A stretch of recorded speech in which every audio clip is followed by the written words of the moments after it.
پہلے تو آپ جتنے بھی شرکت کرنے والے لوگ ہیں تمام کو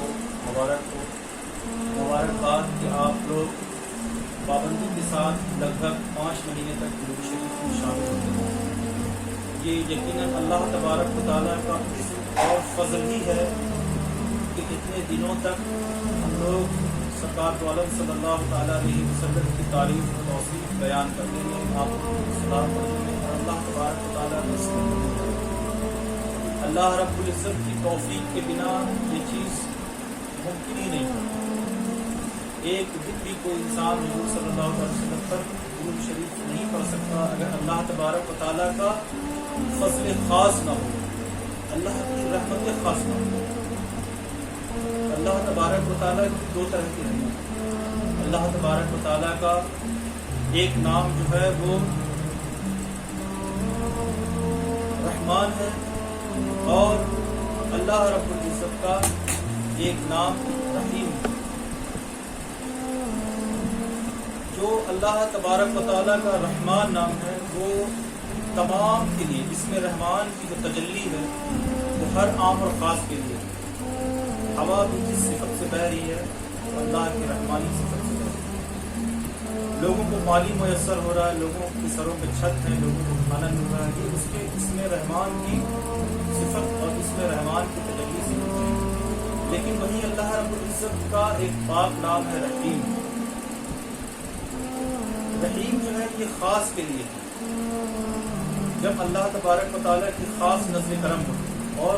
رحمت کی نظر ہوتی ہے تو اسے اللہ تبارک و تعالیٰ ایمان کی دولت سے لگاتے ہیں۔ ایمان والوں پہ مزید رحمت کی نظر ہوتی ہے تو اسے اپنے ذکر میں لگاتے ہیں، اسے نبی پاک صلی اللہ تعالیٰ علیہ وسلم پر درود و سلام پڑھنے میں لگاتا ہے کہ اس کی اس میں رحیم کی تجلی ہے۔ بسم اللہ شریف کے اندر میں اللہ رب العزت کے 3 اسم، ایک اس کا ذاتی اسم جو ہے اللہ، دوسرا ہے اس کا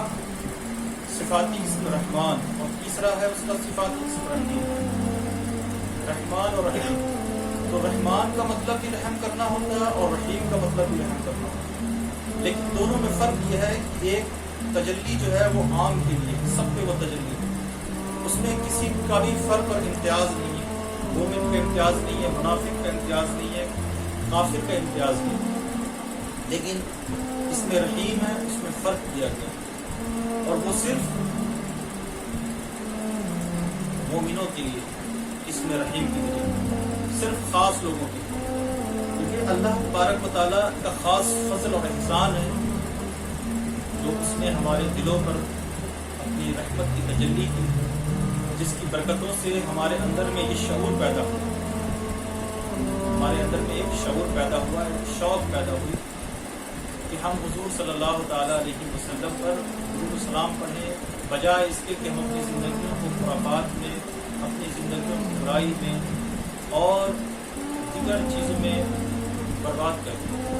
اللہ تبارک و تعالیٰ نے جو قیمتی سانس ہماری دی ہے، ہم اسے صحیح کرنا چاہیے۔ اس وجہ سے آپ تمام لوگوں کو مبارکباد دی جائے کہ اللہ رب العزت کا فضل و کرم لگ بھگ 5 مہینے ہو گئے، 5 مہینے لگ بھگ ہو گئے۔ کتنے تاریخ کی شروع کرتا ہوں؟ 17 مارچ۔